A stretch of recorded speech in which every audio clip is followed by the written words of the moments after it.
ഈ ഒരു 5 ആപ്ലിക്കേഷന് പകരം ഇന്നത്തെ വീഡിയോയിൽ പറയുന്ന ആപ്ലിക്കേഷൻ നിങ്ങൾ യൂസ് ചെയ്ത് ഡെയിലി പേയ്മെൻറ്റ്സ് നടത്തുവാണെങ്കിൽ ഇതേപോലെ നിങ്ങൾക്ക് ക്യാഷ് ബാക്ക് അച്ചീവ് ചെയ്തെടുക്കാൻ സാധിക്കും.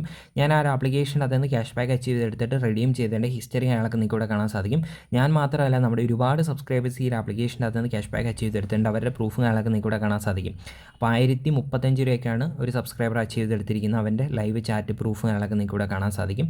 സോ ഇതേപോലെ നിങ്ങൾക്കും വളരെ സിമ്പിളായിട്ട് തന്നെ അച്ചീവ് ചെയ്തെടുക്കാൻ പറ്റുന്ന ഒരു അടിപൊളി ഒരു ഓപ്പർച്യൂണിറ്റിയാണ്. വലിയ ഇൻവെസ്റ്റ്മെൻറ്റ് കാര്യങ്ങളൊന്നുമില്ല. കാരണം നമ്മളിപ്പോൾ ഗൂഗിൾ പേ, ഫോൺ പേ, പേടിഎം വഴി പേയ്മെൻറ്റ് നടത്തുന്ന ആ ഒരു പേയ്മെൻറ്റ് ഉണ്ടല്ലോ, ഈ ഒരു ആപ്ലിക്കേഷൻ വഴി പേയ്മെൻറ്റ് നടത്തുവാണെങ്കിൽ ഇതേപോലെ ക്യാഷ് ബാക്ക് ഫ്രീ ആയിട്ട് കിട്ടും ഓരോ ട്രാൻസാക്ഷൻ. അപ്പോൾ നമ്മുടെ ചാനൽ സബ്സ്ക്രൈബ് ചെയ്ത് കൂട്ടുകാരുണ്ടെങ്കിൽ തീർച്ചയായിട്ടും നമ്മുടെ ചാനൽ സബ്സ്ക്രൈബ് ചെയ്ത് ബെല്ലൈക്കൺ ഒന്ന് എനേബിൾ ചെയ്ത് വെക്കുകയാണെങ്കിൽ ഇതേപോലത്തെ ഫ്രീ ആയിട്ട് ക്യാഷ് ബാക്ക് അച്ചീവ് ചെയ്തെടുക്കാൻ പറ്റുന്ന ഓപ്പർച്യൂണിറ്റീസും കാര്യങ്ങളൊക്കെ നിങ്ങൾക്ക് പെട്ടെന്ന് തന്നെ കിട്ടുന്നതായിരിക്കും. ഇന്നത്തെ വീഡിയോയിൽ ഓഫറിൻ്റെ ലിങ്ക് കാര്യങ്ങളൊക്കെ നമ്മുടെ കമൻറ്റ് ബോക്സിലായിരിക്കും ഞാൻ കൊടുക്കുന്നത്. ഓക്കെ, അപ്പോൾ നമ്മുടെ കമൻറ്റ് ബോക്സ് എന്ത് ചെയ്യാം, ഒന്ന് ഓപ്പൺ ചെയ്യുക. കമൻറ്റ് ബോക്സ് ഓപ്പൺ ചെയ്യാനായിട്ട് ജസ്റ്റ് ഇവിടെ നിന്ന് ക്ലിക്ക് ചെയ്താൽ മതി. കമൻറ്റ് ബോക്സ് ഓപ്പൺ ചെയ്യുമ്പോഴത്തേന് ഡീറ്റെയിൽ പോസ്റ്റ് ലിങ്ക് എന്ന് പറഞ്ഞ ലിങ്ക് കൊടുക്കുന്നതായിരിക്കും. ജസ്റ്റ് ആ ഒരു ലിങ്ക് ഒന്ന് ക്ലിക്ക് ചെയ്യാം. ലിങ്ക് ക്ലിക്ക് ചെയ്യുന്ന സമയത്ത് നേരെ ടെലിഗ്രാമിൽ ഈ ഒരു പോസ്റ്റിലേക്കായിരിക്കും വരുന്നത്. നിങ്ങൾക്ക് ഇവിടെ കാണാൻ സാധിക്കും. അപ്പോൾ ഇതിൻ്റെ അത് ലിങ്ക് എന്ന് പറഞ്ഞ ലിങ്ക് കൊടുത്തിട്ടുണ്ട്. ജസ്റ്റ് ആ ഒരു ലിങ്കിൽ എന്ത് ചെയ്യാം, ഒന്ന് ക്ലിക്ക് ചെയ്യാം. ലിങ്ക് ക്ലിക്ക് ചെയ്യുമ്പോഴത്തേന് നേരെ പ്ലേ സ്റ്റോറിലേക്ക് ആപ്ലിക്കേഷൻ ഡൗൺലോഡ് ചെയ്യാനുള്ള ഇൻ്റർഫേസിലേക്ക് പോകും. ആപ്ലിക്കേഷൻ ഡൗൺലോഡ് ചെയ്ത് ഓപ്പൺ ചെയ്യുമ്പോഴത്തേന് മൊബൈൽ നമ്പർ ചോദിക്കും. അപ്പോൾ ഇതിൻ്റെ അകത്ത് നിങ്ങൾ ബാങ്ക് അക്കൗണ്ടുമായിട്ട് ലിങ്ക് ചെയ്തിരിക്കുന്ന മൊബൈൽ നമ്പർ വേണം കൊടുക്കാനായിട്ട്. അപ്പോൾ ബാങ്ക് അക്കൗണ്ടുമായിട്ട് ലിങ്ക് ചെയ്തിരിക്കുന്ന മൊബൈൽ നമ്പർ കൊടുത്തിട്ട് ജസ്റ്റ് എന്ത് ചെയ്യുക, അലോ എന്ന് പറഞ്ഞ ഓപ്ഷൻ ജസ്റ്റ് ക്ലിക്ക് ചെയ്യുക. കാരണം നമ്മുടെ ഗൂഗിൾ പേ, ഫോൺ പേ, പേടിഎം ഒക്കെ ബാങ്ക് അക്കൗണ്ടുമായിട്ട് ലിങ്ക് ചെയ്തിരിക്കുന്ന മൊബൈൽ നമ്പർ അല്ലേ കൊടുത്തേ.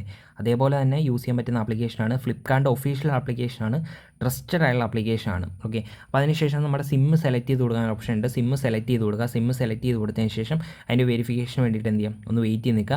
അതിനുശേഷം ഇതിൻ്റെ അകത്ത് നിങ്ങൾക്ക് ഇവിടെ കാണാൻ സാധിക്കും ബാങ്ക് ആഡ് ചെയ്ത് കൊടുക്കാനുള്ള ഓപ്ഷൻ, ലിങ്ക് ബാങ്ക് അക്കൗണ്ട് എന്ന് പറഞ്ഞു. അപ്പോൾ എന്ത് ചെയ്യുക, ബാങ്ക് അക്കൗണ്ട് ഒന്ന് ലിങ്ക് ചെയ്ത് കൊടുക്കുക. നിങ്ങൾക്ക് ഇവിടെ കാണാൻ സാധിക്കും. ചിലർക്ക് ഈ ഒരു ഓപ്ഷൻ രജിസ്ട്രേഷൻ കംപ്ലീറ്റ് ആയി കഴിയുമ്പോഴായിരിക്കും കാണുന്നത്. അപ്പോൾ ഞാൻ ബാങ്ക് അക്കൗണ്ട് രജിസ്റ്റർ ചെയ്തിട്ട് നിങ്ങൾക്ക് ഇവിടെ കാണാൻ സാധിക്കും കംപ്ലീറ്റഡ് ആയിട്ടുണ്ട്. അപ്പോൾ ചിലർക്ക് ഇതിൻ്റെ അത് ആഡ് ബാങ്ക് എന്ന് പറഞ്ഞ ഓപ്ഷൻ വരും. അപ്പോൾ ഈ സ്കാൻ കോഡ് വെച്ച് എന്ത് ചെയ്യാം, ഞാനൊരു 11 രൂപ ഇതിൻ്റെ അത് പേയ്മെൻറ്റ് നടത്തുവാണ്. അപ്പം ഞാൻ ഏകദേശം 1151 രൂപ പേയ്മെൻറ്റ് നടത്തി കാണിച്ചു തരാം.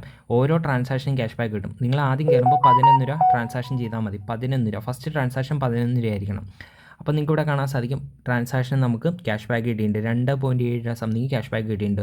ഓരോ ട്രാൻസാക്ഷനും ഇതേപോലെ നമുക്ക് ക്യാഷ് ബാക്ക് കിട്ടുന്നതായിരിക്കും. അപ്പോൾ ക്യാഷ് ബാക്ക് കിട്ടിയ ഒരു എമൗണ്ട് റിവാർഡ്സിൽ കാണും. റിവാർഡ്സിൽ ഇങ്ങനെ സ്വൈപ്പ് ചെയ്തിട്ടുണ്ടെങ്കിൽ മിനിമം 10 രൂപയെങ്കിലും ആവണം കേട്ടോ. 10 രൂപ ആയിട്ട് സ്വൈപ്പ് ചെയ്തിട്ടുണ്ടെങ്കിൽ നമുക്ക് ആ ഒരു എമൗണ്ട് നമ്മുടെ ബാങ്ക് അക്കൗണ്ടിലേക്ക് ക്രെഡിറ്റ് ആയി കയറുന്നതായിരിക്കും.